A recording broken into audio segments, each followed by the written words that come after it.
కాశీకి పోయాడు, కాషాయం మనిషి అయిపోయాడు అనుకుంటున్నారా? వారణాసిలో బతుకుతున్నాడు, తన వరుస మార్చి ఉంటాడు అనుకుంటున్నారా? అదే రక్తం, అదే పౌరుషం అనే ఇంద్ర సినిమాలో డైలాగ్ గుర్తుందిగా. సరిగ్గా అదే రేంజ్లో కేసీఆర్ కూడా డైలాగులు పేల్చారా అనిపించింది.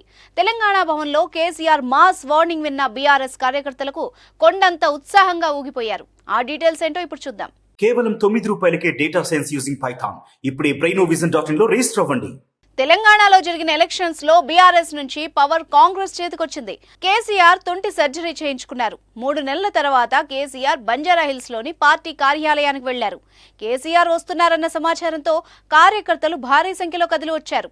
లీడర్ను చూసి వాళ్లంతా ఆనందంతో కేరింతలు కొట్టారు. తెలంగాణ ప్రాజెక్టులను కేఆర్ఎంబీకి అప్పగించడాన్ని బీఆర్ఎస్ తీవ్రంగా వ్యతిరేకిస్తోంది.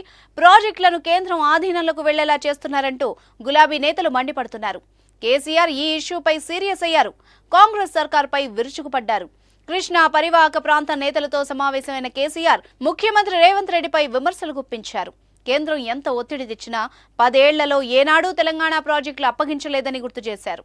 ప్రాజెక్టులు మాకు అప్పగించాలని లేదంటే మేమే నోటిఫై చేస్తామని కేంద్ర జలశక్తి మంత్రి గజేంద్ర సింగ్ షెకావత్ బెదిరించినా తలొగ్గలేదని చెప్పారు. కావాలంటే తెలంగాణలో రాష్ట్రపతి పాలన పెట్టుకో, నా ప్రభుత్వాన్ని రద్దు చేస్తా, తెలంగాణకు అన్యాయం చేస్తా అంటే అసలే ఊరుకోను, ప్రాజెక్టులు అప్పగించే ప్రసక్తే లేదని ఆనాడే చెప్పానంటూ కేసీఆర్ తెలిపారు. నన్ను వ్యక్తిగతంగా బీఆర్ఎస్ పార్టీని కొత్త సీఎం ఇష్టం వచ్చినట్టు తిడుతున్నారు. నన్ను, నా పార్టీని టచ్ చేయడం నీతో కాదు. నీకంటే హేమాహేమీలను ఎదుర్కొన్న చరిత్ర మాకుంది. రాష్ట్రాన్ని 10 ఏళ్లు పదిలంగా కాపాడుకున్నాం. దాన్ని పరాయి వాళ్ల పాలు చేస్తున్నారు. తెలంగాణ కోసం కేసీఆర్ ఏనాడు వెనక్కుపోడు. ఉడత బెదిరింపులకు భయపడను. ముందు ముందు ఏంటో చూద్దాం.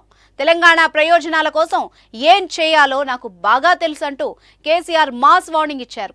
దీంతో ఉద్యమ నాటి కేసీఆర్ను చూశామని నేతలు అంటున్నారు. ఇక నుంచి కేసీఆర్ సారథ్యంలో ప్రజల పక్షాన పోరాడతామని గులాబీ లీడర్లు చెప్తున్నారు. చూద్దాం కాంగ్రెస్ వర్సెస్ బీఆర్ఎస్ ఫైట్ ఎలా ఉంటుందో.